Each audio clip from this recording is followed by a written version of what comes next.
Malam itu, aku memergoki suamiku dan pelakor, tengah bersenang-senang bersama mertuaku. Tanpa mereka sadari, malam itu menjadi awal dari tragedi yang akan menghancurkan segalanya. Aku, Naila, adalah seorang wanita berusia 32 tahun yang telah membangun hidupnya dari nol. 6 tahun lalu, aku membuka sebuah restoran kecil bernama Symphony Restaurant di tengah kota Jakarta. Restoran ini bukan hanya tempat makan semata, tetapi juga simbol perjuanganku selama bertahun-tahun. Setelah lulus kuliah dengan gelar manajemen bisnis, aku menolak tawaran kerja di perusahaan besar dan memilih untuk mengembangkan usaha sendiri, sesuatu yang banyak orang anggap gila pada waktu itu. Namun, tekadku tak pernah goyah. Aku ingin membuktikan bahwa seorang wanita bisa mandiri dan sukses tanpa harus bergantung pada siapapun. Farhan, suamiku, adalah pria yang kukenal saat aku masih bekerja paruh waktu di sebuah kafe. Ia datang sebagai pelanggan tetap,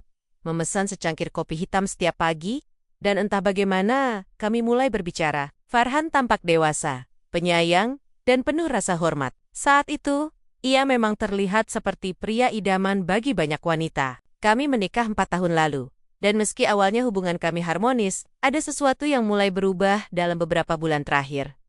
Kami tidak lagi tertawa bersama seperti dulu. Malam-malam kami lebih sering dihabiskan dalam diam. Farhan sering pulang larut malam dengan alasan lembur di kantor, sementara aku sibuk mengelola restoran. Kadang-kadang aku merasa seperti sedang menjalani dua kehidupan yang berbeda sebagai istri dan sebagai pemilik bisnis. Namun, aku selalu mencoba mempertahankan rumah tangga kami. Aku pikir, mungkin tekanan pekerjaan dan tanggung jawab keluarga membuat kami berdua kelelahan. Hingga hari itu tiba. Sore itu, aku sedang memeriksa daftar reservasi mingguan untuk Symphony Restaurant. Ada satu nama yang langsung menarik perhatian. Pesta ulang tahun Arif Hidayat. Aku mengernyit. Arif Hidayat, nama itu terdengar familiar, tapi aku tidak bisa langsung mengingatnya. Barulah ketika aku melihat catatan tambahan tentang tamu VIP tersebut, jantungku seolah berhenti berdetak. Reservasi itu dibuat atas nama Farhan, suamiku. Kenapa dia mereservasi meja untuk ulang tahun bosnya di restoranku? Gumamku pelan, cemas dan bingung.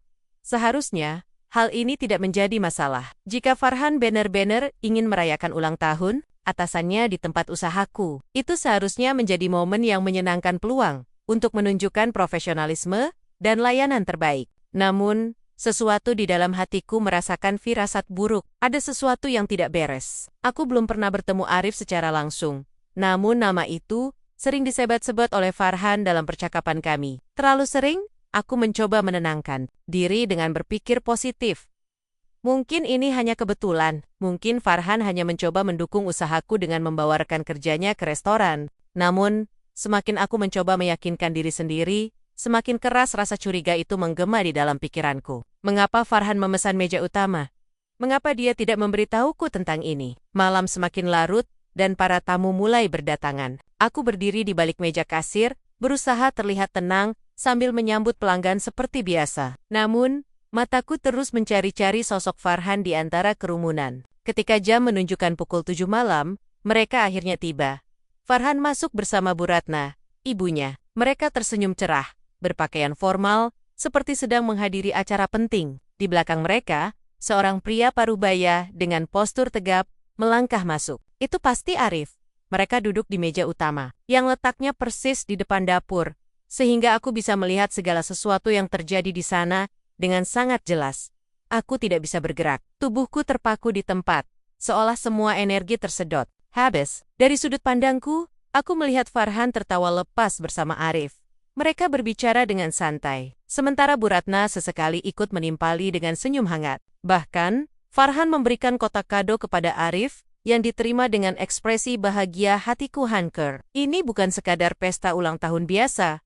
Ini adalah pengkhianatan. Suamiku, bersama mertuaku, sedang merayakan ulang tahun majikannya seorang pria yang bahkan aku tidak kenal di restoranku. Tempat yang kubangun dengan darah, keringat, dan air mata. Tempat yang seharusnya menjadi lambang kesuksesanku. Kini menjadi arena pertempuran yang menyakitkan.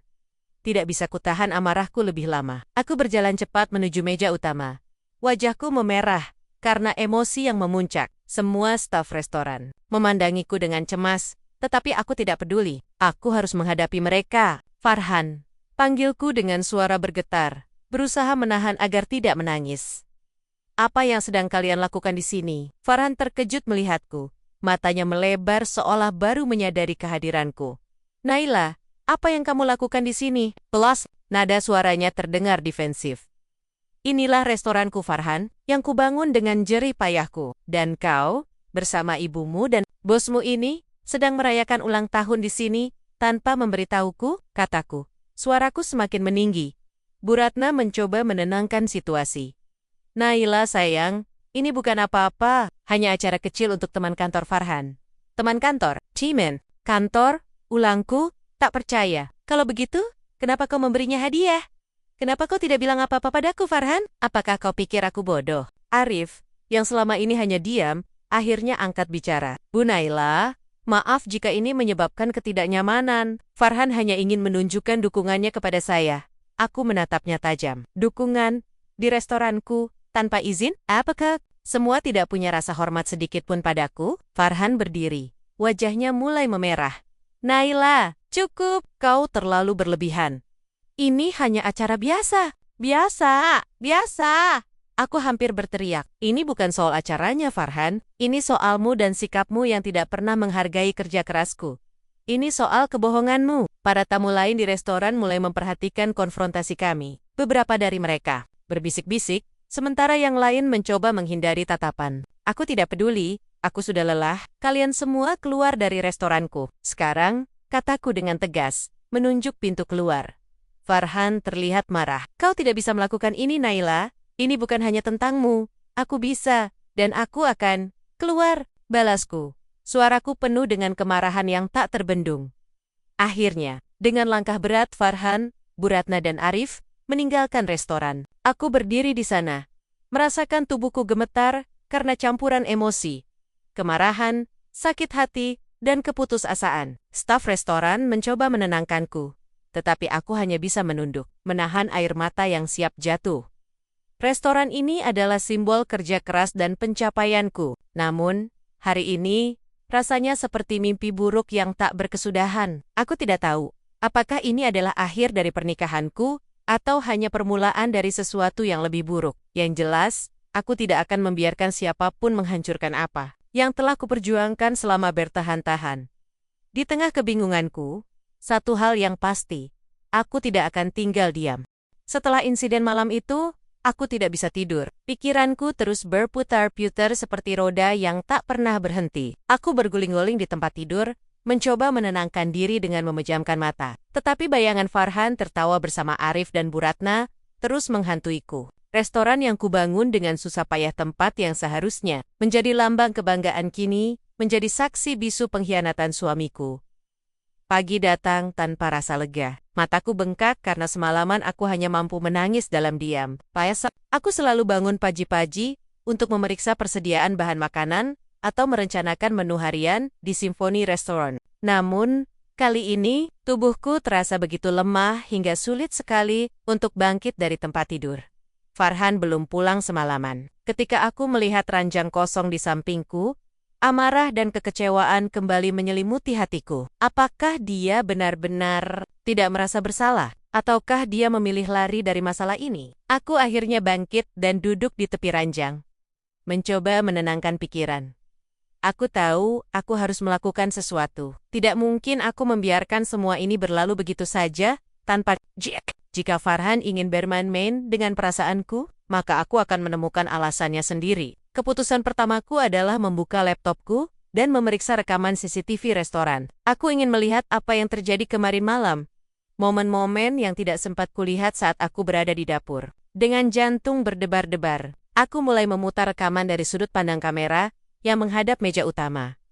Aku melihat mereka bertiga duduk bersama, tampak begitu akrab. Farhan tersenyum lebar, bahkan lebih ceria daripada biasanya ketika bersamaku. Dia memperhatikan setiap gerakan Arif dengan sikap hormat yang berlebihan, seperti seorang murid kepada gurunya. Bu Ratna juga tampak sangat antusias, sesekali tertawa renyah, dan menepuk pundak Arif dengan ramah. Semua ini membuatku semakin penasaran. Hubungan mereka terlihat lebih dekat daripada hubungan profesional biasa. Namun, ada satu momen yang benar-benar membuatku terhenyak. Pada salah satu rekaman, aku melihat Farhan menyerahkan kotak hadiah kepada Arif. Ekspresinya penuh kebanggaan, seolah-olah ia telah memberikan sesuatu yang sangat istimewa. Aku memundurkan rekaman itu berkali-kali, berusaha mencari petunjuk lebih lanjut. Tiba-tiba, ingatanku kembali ke beberapa bulan lalu. Aku ingat, Farhan sering meminta uang tambahan untuk proyek-proyek kantor, katanya Antak mendukung karier. Aku percaya padanya, memberikan uang itu tanpa banyak bertanya. Tapi sekarang, aku mulai curiga. Apakah uang itu benar-benar digunakan untuk pekerjaannya? Atau ada sesuatu yang lebih besar yang sedang disembunyikan? Aku memutuskan untuk memeriksa rekening bank kami. Sebagai pemilik usaha, aku memiliki akses ke semua transaksi finansial keluarga. Aku membuka aplikasi perbankan online dan mulai melacak riwayat transfer. Awalnya, aku tidak menemukan apa-apa yang mencurigakan. Namun, ketika aku menyaring transaksi dalam 6 bulan terakhir, sebuah pola mulai terbentuk. Ada beberapa transfer besar dari rekeningku ke rekening Farhan yang ditandai. Sebagai dana cadangan bisnis, aku tidak ingat pernah menyetujui jumlah sebesar itu. Setelah ditelusuri lebih lanjut, aku menemukan bahwa uang tersebut kemudian dialihkan lagi ke rekening lain atas nama Arif Hidayat. Darahku mendidih. Aku merasa seperti baru saja disambar petir. Jadi, selama ini Farhan menggunakan namaku dan reputasi Simfoni Restoran untuk mendapatkan pinjaman bank demi mendanai proyek pribadi Arif. Bagaimana bisa dia melakukan ini tanpa sepengetahuanku? Aku meraih ponselku dan mencoba menghubungi Farhan. Tetapi panggilan itu langsung terhubung ke voicemail. Aku mengirim pesan singkat. Kita harus bicara. Sekarang. Beberapa menit kemudian, aku mendapat balasan. Aku sedang rapat penting. Nanti kita bicara. Rapat penting? Di mana? Bersama siapa? Aku semakin yakin bahwa Farhan sedang berusaha menghindariku. Sore harinya, Farhan akhirnya pulang. Wajahnya terlihat lelah, tapi ada juga kilatan ketegangan di matanya. Ayam tas kerjanya di sofa, dan duduk tanpa mengatakan sepatah kata pun. Kita butuh bicara, kata Kudingan. Memutuskan untuk langsung ke inti masalah. Aku sudah bilang, nanti kita bicara setelah aku selesai rapat. Balasnya. Nada suaranya datar. Jangan pura-pura bodoh, Farhan. Aku tahu segalanya. Tentang transfer uangmu ke rekening Arif. Tentang bagaimana kau menggunakan namaku untuk mendapatkan pinjaman bank. Ini bukan soal acara ulang tahun kemarin malam, tapi tentang semua kebohonganmu selama ini. Farhan terdiam sejenak. Wajahnya pucat. Apa maksudmu? Dari mana kau tahu semua itu? Aku memeriksa rekening kita dan rekaman CCTV. Jadi, jangan coba-coba berbohong padaku lagi. Farhan menghela napas panjang, lalu menundukkan kepala. Baiklah, Naila, aku mengakui bahwa aku meminjam uang atas namamu untuk mendanai proyek Arif. Tapi itu semua demi masa depan kita. Masa depan kita, ulangku, suaraku meninggi. Kau pikir aku akan setuju jika kau menggunakan uangku untuk mendanai ambisi pasmu? Apa hubungannya dengan masa depan kita? Farhan tampak frustrasi. Arif adalah orang yang sangat berpengaruh, Naila. Dia bisa membawa karierku ke level yang lebih tinggi. Kalau aku berhasil membantu proyeknya, dia akan memberiku posisi yang lebih baik di perusahaan. Itu artinya, kita bisa hidup lebih nyaman, lebih sejahtera. Jadi, kau menjual integritasmu demi ambisi pribadimu. Kau pikir aku akan senang dengan cara seperti ini? Kau tidak pernah bertanya, apakah aku setuju atau tidak? Aku hanya ingin membuktikan bahwa aku bisa memberikan yang terbaik untukmu, Naila. Aku tidak ingin kau merasa aku tidak cukup baik untukmu. Aku terdiam. Ucapan Farhan barusan menyentuh sesuatu yang dalam di hatiku. Selama ini, aku selalu fokus pada kesuksesanku sendiri, sementara Farhan mungkin merasa tidak dihargai. Namun, itu bukan alasan untuk mengkhianati kepercayaanku. Farhan, aku tidak peduli seberapa besar ambisimu. Yang aku pedulikan adalah kejujuran dan komunikasi. Kau tidak pernah bicara denganku. Tidak pernah melibatkanku dalam keputusan-keputusan besar. Kau hanya memanfaatkan posisiku tanpa izin. Itu bukan cinta, Farhan. Itu manipulasi. Farhan terdiam. Tidak mampu membantah argumenku. Matanya berkaca-kaca. Tetapi, aku tidak merasa kasihan. Hatiku terlalu hancur untuk merasakan empati. Setelah konfrontasi itu, aku duduk sendirian di ruang tamu, mencoba mencerna semua yang telah terjadi. Aku menyadari bahwa hubungan kami telah retak jauh sebelum insiden. Ada lapisan-lapisan masalah yang tidak pernah kami diskusikan secara terbuka, tekanan karier Farhan, ekspektasi Bu Ratna terhadap anaknya, dan rasa tidak puas Farhan terhadap diriku. Semua ini berkontribusi pada situasi yang kini tidak bisa diperbaiki. Begitu saja.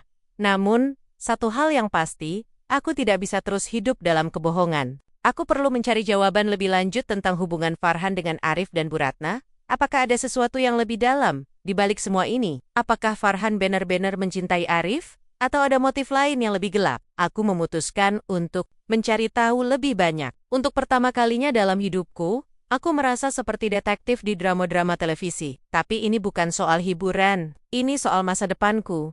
Dan aku tidak akan membiarkan siapapun mengambil alih kendali hidupku lagi.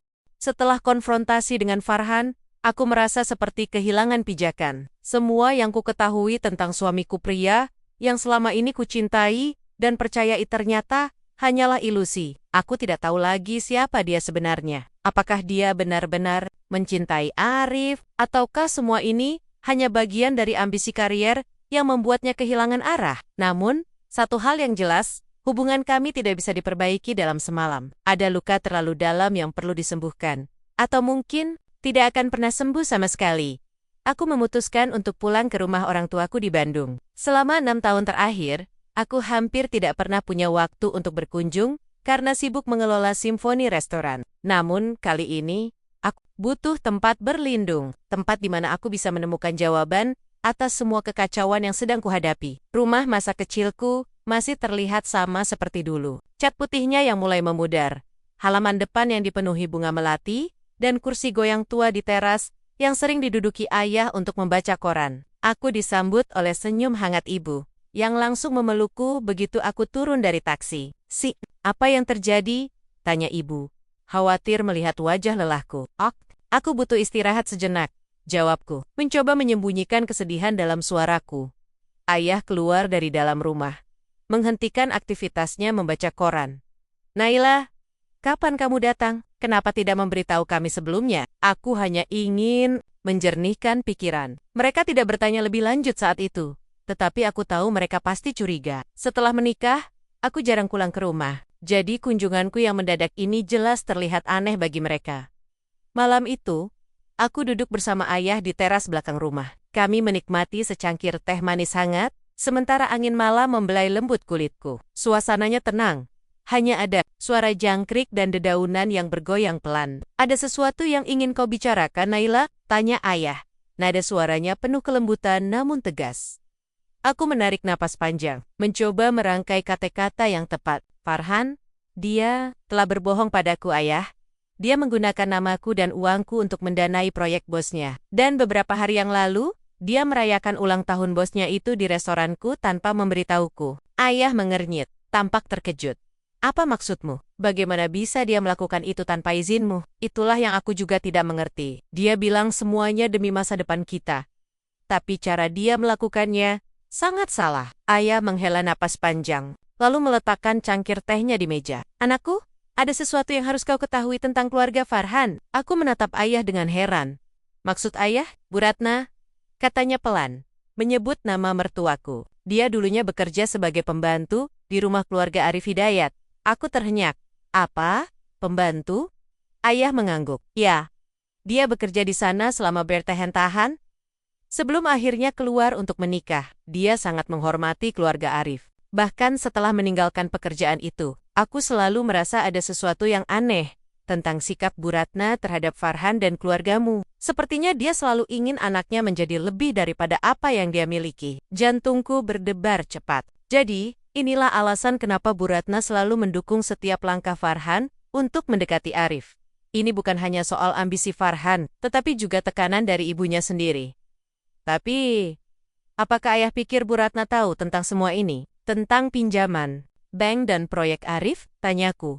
Suaraku bergetar. Ayah menggeleng. Aku tidak yakin. Tapi jika dia benar-benar mengenal keluarga Arif sebaik itu, mungkin dia tahu lebih banyak daripada yang kita duga. Aku merasa seperti baru saja memasuki labirin baru. Setiap jawaban yang kutemukan hanya membuka pintu menuju pertanyaan lain. Apakah Bu Ratna benar-benar terlibat dalam skema ini? Ataukah dia hanya korban dari obsesi akan status sosial? Malam itu, aku duduk di kamarku yang dulu, memandangi lenggit-lenggit sambil merenung. Pikiranku kembali ke masa-masa awal pernikahanku. Dan saat itu, hubungan kami terasa begitu indah dan penuh harapan. Namun, seiring waktu, aku mulai menyadari bahwa ada pengaruh besar dari keluarganya terutama Bu Ratna yang kadang-kadang membuatku merasa tidak cukup baik untuk Farhan. Bu Ratna sering memberi komentar halus tentang gaya hidupku. Misalnya, dia akan berkomentar tentang betapa sederhananya restoranku dibandingkan dengan tempat-tempat mewah yang sering dikunjungi keluarga Arif. Atau bagaimana aku terlalu fokus pada pekerjaan, sehingga kurang memberikan perhatian kepada Farhan. Awalnya, aku mengabaikan komentar-komentar itu, menganggapnya sebagai nasihat biasa. Namun, sekarang aku menyadari bahwa semua itu adalah cara halus untuk membuatku merasa rendah diri.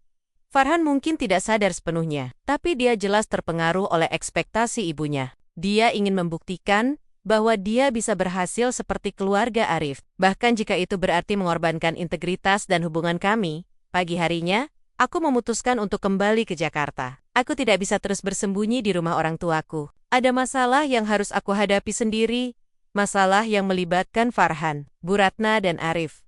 Namun, kali ini aku merasa lebih kuat. Aku tidak akan lagi membiarkan orang lain mengendalikan hidupku. Aku akan menghadapi mereka dengan kepala tegak, mencari kebenaran, dan mempertahankan apa yang kumiliki. Di dalam mobil, aku menyalakan musik favoritku, sebuah lagu yang selalu mengingatkanku pada semangat juang. Lagu itu seperti menguatkan hatiku, memberi aku keberanian untuk melanjutkan perjalanan ini. Aku tahu jalan yang akan kutempuh tidak mudah, namun aku siap untuk menghadapinya. Untuk pertama kalinya dalam hidupku, aku merasa seperti seorang prajurit yang siap berperang demi keadilan dan harga diri.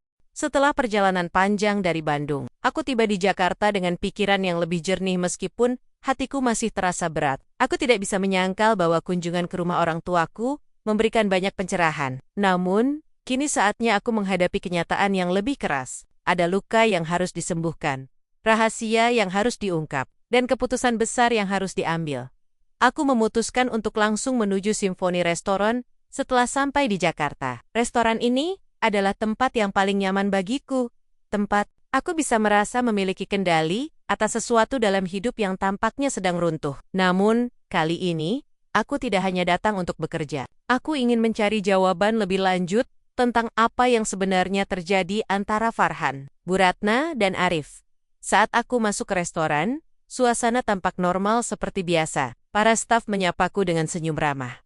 Sementara beberapa pelanggan reguler melambaikan tangan padaku. Aku berusaha tersenyum balik meskipun hatiku dipenuhi oleh pertanyaan-pertanyaan yang belum terjawab. Aku mulai mencari informasi dari sumber lain. Salah satu staf senior, Rani, telah bekerja denganku sejak awal pembukaan restoran. Dia selalu tahu segala sesuatu yang terjadi di Symphony Restaurant, termasuk interaksi para tamu penting. Rani, apakah kamu ingat sesuatu tentang reservasi ulang tahun kemarin malam? Apakah ada hal aneh yang kamu lihat? Tanyaku, mencoba terdengar santai.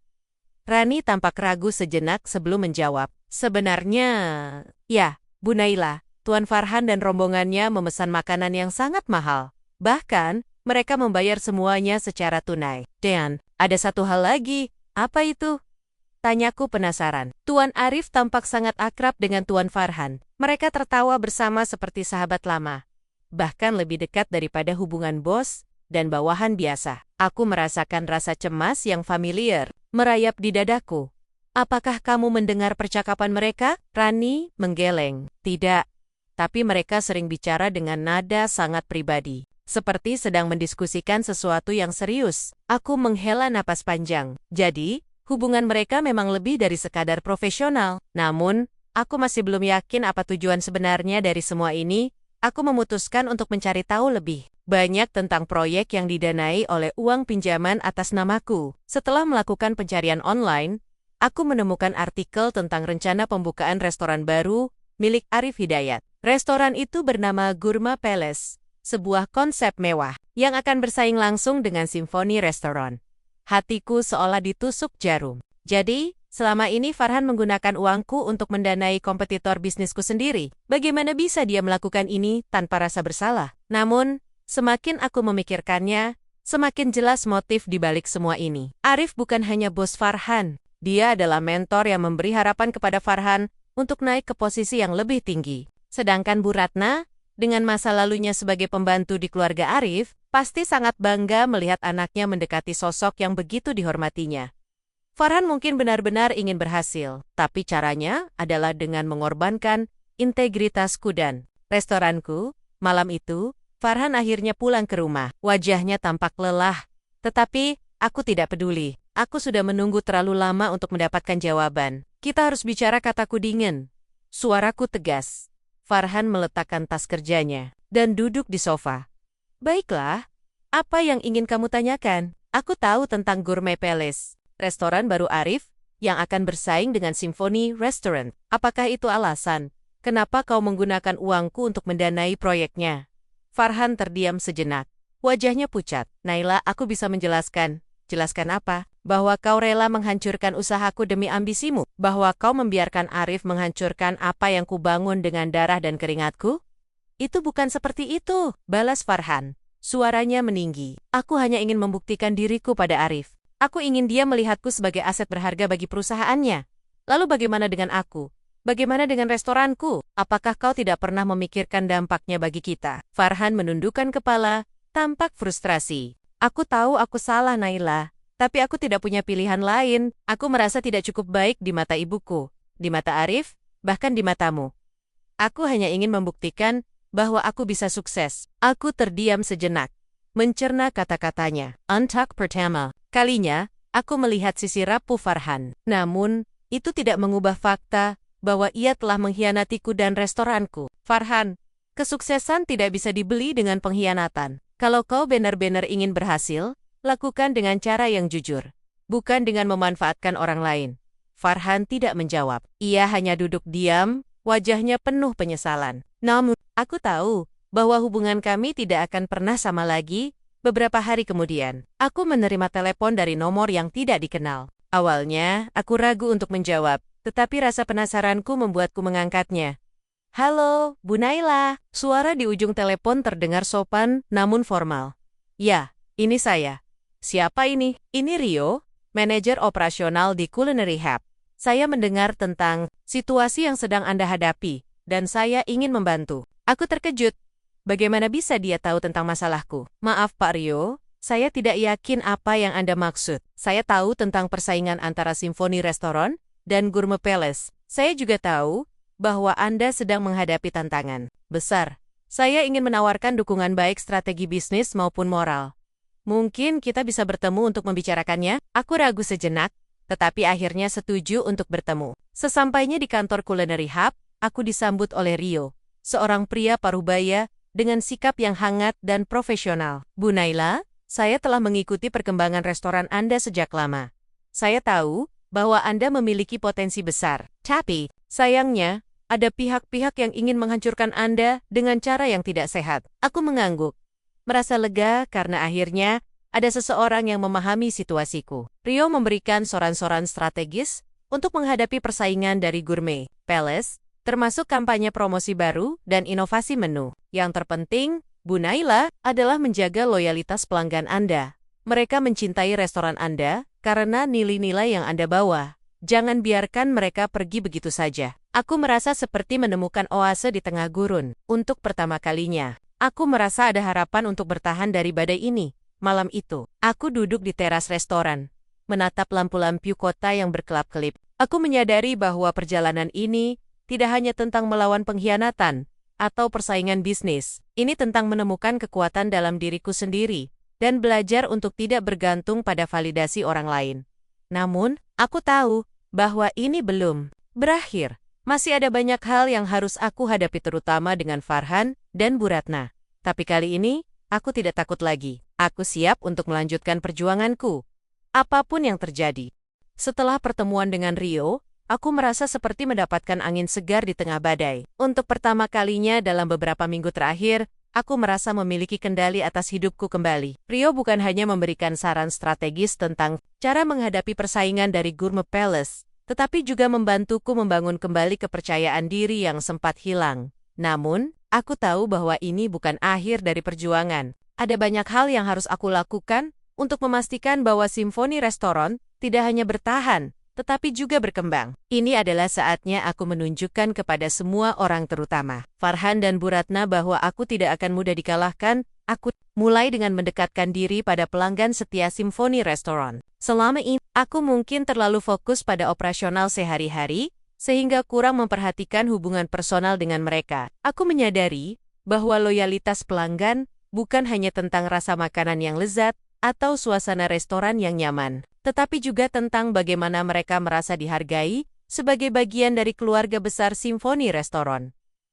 Aku memutuskan untuk mengadakan acara spesial mingguan, yaitu Malam Kenangan, di mana para pelanggan bisa berbagi cerita tentang pengalaman mereka di restoranku. Beberapa dari mereka bahkan membawa foto-foto lama ketika mereka pertama kali datang ke restoran. Acara ini tidak hanya menghangatkan hatiku, tetapi juga membuat para pelanggan merasa lebih terhubung dengan Symphony Restaurant. Selain itu, aku meluncurkan kampanye promosi baru yang disarankan oleh Rio. Kampanye ini menekankan nilai-nilai kekeluargaan, warisan kuliner Indonesia, dan dedikasi kami terhadap kualitas. Kami juga melibatkan komunitas lokal dengan mengadakan lokakarya memasak gratis untuk anak-anak dan ibu rumah tangga. Langkah-langkah ini ternyata sangat efektif. Banyak pelanggan baru datang karena penasaran dengan konsep unik restoranku. Sementara, pelanggan lama semakin loyal karena merasa dihargai di sela-sela kesibukanku. Aku mulai merenung tentang siapa diriku sebenarnya. Selama ini, aku selalu mengukur kesuksesanku berdasarkan pencapaian eksternal, jumlah pelanggan, pendapatan bulanan, atau penghargaan yang kuterima. Namun, pengkhianatan Farhan dan tekanan dari Bu Ratna telah membuatku menyadari bahwa ada sesuatu yang lebih penting daripada itu semua, identitas diriku sendiri. Aku mulai menulis jurnal setiap malam, mencatat perasaan dan pemikiranku. Aku menulis tentang masa kecilku, mimpi-mimpiku, dan apa yang membuatku bahagia. Aku juga mulai menjalani yoga dan meditasi, sesuatu yang dulu sering aku abaikan karena terlalu sibuk bekerja. Aktivitas-aktivitas ini membantuku menemukan kedamaian batin yang lama hilang. Rio juga menjadi pendengar yang baik. Dia sering mengajakku berdiskusi tentang visi dan misi bisnisku. Dalam salah satu percakapan kami, dia berkata, "Bu Naila, sukses bukan hanya tentang uang atau popularitas. Sukses adalah ketika kamu bisa bangga pada dirimu sendiri, tanpa bergantung pada validasi orang lain." Kata-katanya menyentuh sesuatu yang dalam di hatiku. Aku mulai memahami bahwa aku tidak perlu membuktikan apapun kepada Farhan, Bu Ratna, atau siapapun. Aku cukup membuktikan pada diriku sendiri bahwa aku bisa bertahan dan bangkit dari segala tantangan. Beberapa hari kemudian, Farhan datang ke restoran. Wajahnya tampak lelah, tetapi ada juga kilatan keteguhan di matanya. Ia langsung menghampiriku di dapur, tempat aku sedang memeriksa pesanan masakan. "Naila, kita perlu bicara," katanya. Nada suaranya terdengar serius. Aku menatapnya dingin. "Apalagi, aku ingin minta maaf. Aku tahu aku sudah salah besar. Tapi aku benar-benar ingin memperbaiki semuanya." Aku tertawa getir. "Memperbaiki? Bagaimana caranya, Farhan? Apakah kau pikir sebuah permintaan maaf bisa menghapus semua yang sudah kau lakukan?" Farhan terdiam sejenak. Wajahnya penuh penyesalan. "Aku tahu, aku tidak bisa memperbaiki semuanya. Tapi aku ingin kau tahu bahwa aku tidak pernah bermaksud menyakitimu. Aku hanya tersesat." "Ya, kau tersesat," balasku. Suaraku tegas. "Tapi aku tidak bisa lagi mengikuti langkahmu, Farhan. Aku sudah memutuskan untuk melanjutkan hidupku tanpamu." Farhan tampak terkejut. "Apa maksudmu?" "Aku akan mengajukan cerai. Aku tidak bisa hidup dengan seseorang yang tidak menghargai kerja kerasku, integritasku, dan restoranku." Farhan terlihat putus asa. "Naila, tolong jangan lakukan ini. Aku bersedia melakukan apa saja untuk memperbaiki hubungan kita." "Tidak ada yang bisa kau lakukan lagi, Farhan. Ini sudah terlalu jauh." Dia tidak menjawab. Ia hanya berdiri di sana, tubuhnya gemetar karena emosi. Akhirnya, ia pergi tanpa sepatah kata pun. Kebangkitan pribadi setelah konfrontasi itu, aku merasa lega. Aku tahu bahwa keputusan ini tidak mudah. Tetapi aku tidak bisa terus hidup dalam hubungan yang penuh kepalsuan. Aku memutuskan untuk memulai proses perceraian secara resmi. Meskipun aku tahu ini akan menjadi perjalanan panjang. Namun, kali ini aku tidak takut. Aku sudah menemukan kekuatan dalam diriku sendiri. Aku tidak lagi bergantung pada validasi Farhan atau siapapun. Aku tahu bahwa aku bisa melewati ini semua dengan kepala tegak. Restoranku juga mulai menunjukkan hasil positif dari kampanye promosi baru. Para pelanggan semakin loyal, dan banyak tamu baru yang datang karena penasaran dengan konsep unik kami. Bahkan, beberapa media lokal mulai meliput kisahku, yang membuat nama Symphony Restaurant semakin dikenal. Aku merasa seperti sedang menulis babak baru dalam hidupku. Babak ini bukan hanya tentang kesuksesan bisnis, tetapi juga tentang kebebasan dan kebahagiaan pribadi. Beberapa bulan telah berlalu sejak keputusan besar itu. Aku mengajukan cerai dari Farhan, sebuah langkah yang awalnya terasa menakutkan. Tetapi kini, memberiku kebebasan yang belum pernah kurasakan sebelumnya. Proses perceraian tidak mudah, ada banyak dokumen yang harus diurus, pertemuan hukum yang memakan waktu, dan tentu saja, tatapan iba dari orang-orang di sekitarku.